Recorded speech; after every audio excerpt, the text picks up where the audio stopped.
Bonjour Caroline Poiron. Bonjour. On est avec vous aujourd'hui pour que vous nous parliez de votre projet. C'est un web documentaire qui s'appelle Homs au cœur de la révolte syrienne. Est-ce que vous pouvez nous parler un petit peu de ce web documentaire qui sort le 4 juillet? Oui, tout à fait. Alors c'est un web documentaire qui a été réalisé en Syrie et donc dans une ville en particulier, donc Homs, où il y a un conflit armé en fait entre le régime de Bachar et les insurgés, les opposants en fait, et les déserteurs surtout de l'armée régulière syrienne. Ce web documentaire en fait prend toute son ampleur dans le sens où on va pouvoir passer d'un camp à l'autre, ce qui n'est pas le cas sur le terrain. Généralement, quand on part quelque part sur un terrain de guerre, on est généralement soit dans un camp, soit dans l'autre. C'est tout l'atout du web documentaire, c'est qu'on va pouvoir passer d'un camp à l'autre. Et d'un côté, on a des gens assez souriants, assez protecteurs, rassurants, qui veulent nous montrer un peu ce qui se passe sans aller dans la propagande. Effectivement, il y a toujours une part de propagande, mais ça reste quand même très limité. Ils souffrent beaucoup et ils ont beaucoup de choses à faire. Ils ont autre chose à faire que de se mettre en scène. Ils étaient très très accueillants. De l'autre côté, j'ai trouvé que les Syriens en général, la population était très accueillante, mais qu'ils étaient terrifiés et qu'ils étaient en fait, ils ne pouvaient pas parler.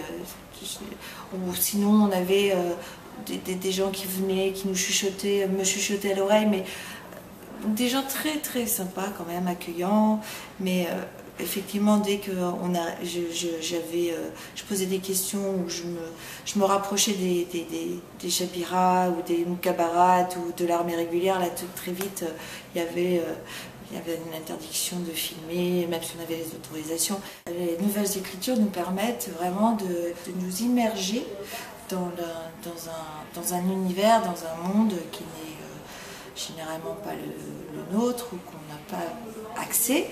Et là, oui, on pourra librement ou soit suivre le parcours, mon parcours, c'est-à-dire le parcours de la journaliste, et d'aller voir un peu ce qui se passe sur place. En partant en Syrie, j'avais l'intention de faire un web documentaire. C'est en fait une réflexion que j'ai depuis pas mal de temps, au moins depuis un an. L'aspect visuel correspond en fait à un choix dans ma carrière. En fait, à un moment, j'avais envie d'aller plus loin que la photo et de raconter, de montrer un petit peu l'ambiance, les réactions qui ne sont pas forcément visibles sur une image. Et là, ça valait le coup en fait de faire ça. Mais c'est vrai que j'y ai pensé avant de partir, c'est-à-dire qu'il faut quand même se préparer avant. Moi, dans mon web documentaire, il n'y a pas d'interview. Il y en a une ou deux, mais on est plus dans l'immersion, c'est-à-dire qu'on est plus à ressentir ce que vivent les gens de Homs aujourd'hui. Le travail est d'abord, avant tout, un travail de photographe, et ensuite la vidéo vient en appui pour compléter ce qui ne peut pas donner, ce qui ne peut pas être retranscrit en images. Ce web documentaire, il permet à l'internaute de faire son petit parcours libre et de choisir, de comprendre par lui-même, mais aussi de voir comment le reporter a fait son histoire, a raconté son histoire en fonction des lieux qu'il a rencontrés, des gens, des instants, voilà, quelle décision il faut prendre, à quel moment, et pourquoi partir sur tel lieu et pas un autre. Voilà. Tout ceci est écrit comme ça, c'est une sorte de carnet de route aussi qu'on peut avoir dans le documentaire.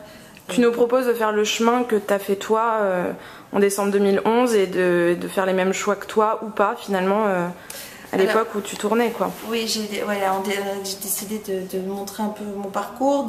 Et puis l'internaute, il va pouvoir se poser les questions au même moment que moi, j'ai pu me les poser, c'est-à-dire pendant le chemin.